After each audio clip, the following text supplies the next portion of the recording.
Hello everyone. నేను doctor Madhavilatha Guntur నుంచి మాట్లాడుతున్నానండి. డెలివరీ తర్వాత నెల వరకు బ్లీడింగ్ అవ్వటం నార్మలేనండి.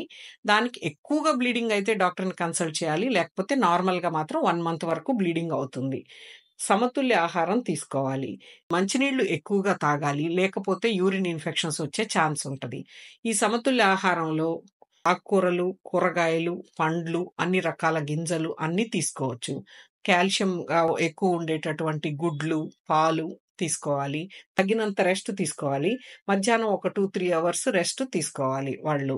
6 నెలలు నిండే వరకు తల్లి పాలు తప్ప వేరే ఏమీ ఇవ్వకుండా ఉండడం రైటు. ఆర్టిఫిషియల్ మిల్క్ ఇచ్చినట్లయితే గనక బేబీ హెల్త్ పాడైపోతుంది.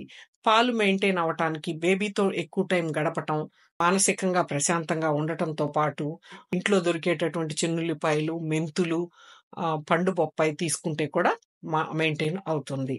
ఆహారం తీసుకుంటే 6 నెలలు సరిపోను పాలు వస్తాయి. వాటితో పాటు అడిషనల్ టాబ్లెట్స్ కూడా మీ డాక్టర్‌ని అడిగి రాయించుకోవచ్చు. Next contraception. సో, ప్రెగ్నెన్సీకి మధ్య 3 సంవత్సరాల గ్యాప్ ఉంటే తల్లి మానసికంగా, శారీరకంగా అన్నీ తట్టుకుంటుంది. కాబట్టి దీని మార్గాలు కూడా గర్భనిరోధక మార్గాలు కూడా మీ డాక్టర్‌ని అడిగి తెలుసుకోండి. నెక్స్ట్ ఇంతకుముందు వ్యాక్సిన్ తీసుకోని స్త్రీలు హెచ్‌పివి వ్యాక్సినేషన్ షెడ్యూల్ డెలివరీ తర్వాత స్టార్ట్ చేయొచ్చండి. రుబెల్లా వ్యాక్సిన్ కూడా వేయించుకుంటే మంచిది. అబార్షన్స్ ఏమీ అవ్వకుండా. నెక్స్ట్ ఫ్లూ వ్యాక్సిన్ కూడా వేయించుకుంటే ఎక్కువ ఫీవర్స్ రాకుండా ఉంటాయి.